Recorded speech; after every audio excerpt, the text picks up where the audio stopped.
Christian theism, as with all theisms that claim a revelation, say that the purpose of human existence is to serve God, and Dr. Craig might want to expound on that in some way.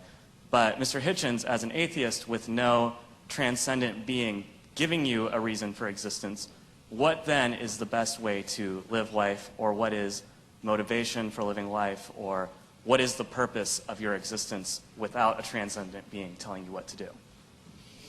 Well, I find it, you see, this is where I find it hard to accept the grammar of your question. It's as if I was only willing to concede supernatural, you want to say transcendent, I want to say supernatural, then my life would have purpose. I think that's a complete non sequitur.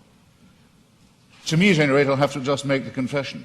This is as real to me, subjectively, as any William Jamesian apprehension of the divine. I don't get your point at all. Dr. Craig, one of the written questions says, and I think it is consistent with the question from the audience, you have written that life without God is absurd, but I know unbelievers who are living fulfilling moral lives. In what way is their life absurd? Okay, let me respond to that and to the question here that was asked. I would say that the purpose of life for which God has created us is not to serve God. Remember, Jesus said, I have not called you servants, I have called you friends. And I think the Westminster Confession gets it right when it says the purpose of human existence is to glorify God and enjoy Him forever. God is the fulfillment of human existence. It is in fellowship eternally with God, the source of infinite goodness and love, that the true fulfillment of human existence and freedom is to be found. Now, when I say that apart from theism, life is meaningless, I mean objectively meaningless. This is the same distinction that we're talking about with regard to moral values. I'm saying that on atheism, there is no objective purpose for human existence. As Mr. Hitchens recognizes, eventually the universe will grow cold, dilute, dark, and dead as it runs down toward maximum entropy and heat death, and all human existence and life will be extinguished on an atheistic view of the future of the universe. There is no purpose for which the universe exists. The litter of a dead universe will just expand into the endless darkness forever, a universe in ruins.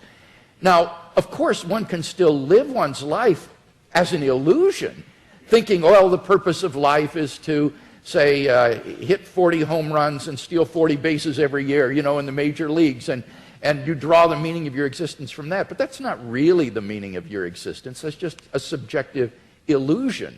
In fact, your existence on atheism is objectively meaningless. So that's the distinction that I was making. Again, it's between objective and mere subjective illusion.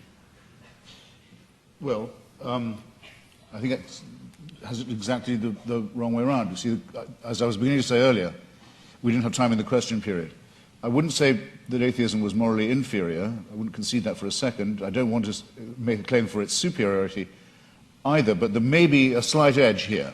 We don't believe anything that could be called wishful. In other words, we don't particularly welcome the idea of the annihilation either of ourselves as individuals, the party will go on and will have left and we're not coming back, or of the entropic heat death of the universe. We don't like the idea. But there's a good deal of evidence to suggest that that is what's going to happen. And there's very, very little evidence to suggest that I'll see you all again in some theme park.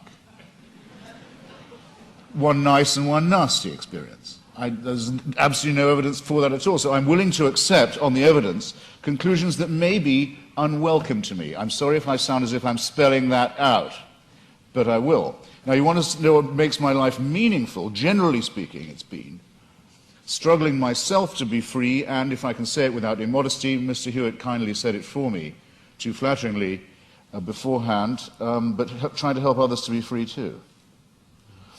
That's what's given a lot of meaning to my life and does still, the solidarity with those who want to be as free as I am, partly by luck and partly by my own efforts and the efforts of others. Well, one obstacle to liberty, and that's why I mentioned it, and gave so many examples of it in history and in the present day, is the poisonous role played by fellow primates of mine who think they can tell me what to do in the name of God because God's told them that they have this power.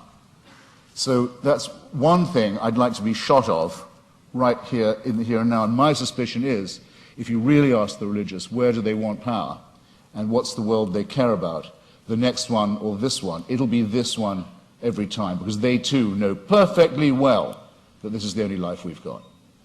Yeah, I don't think that's true. It seems to me that on the basis of the resurrection of Jesus, that we have grounds for the hope of immortality. This is the foundation upon which the Christian hope is predicated. So again, it gets back to whether or not one has good grounds for thinking that Jesus was who he claimed to be and that God raised him from the dead. Because if he did, then there is hope of immortality. But then I return your question to me, I return it to you in a different form.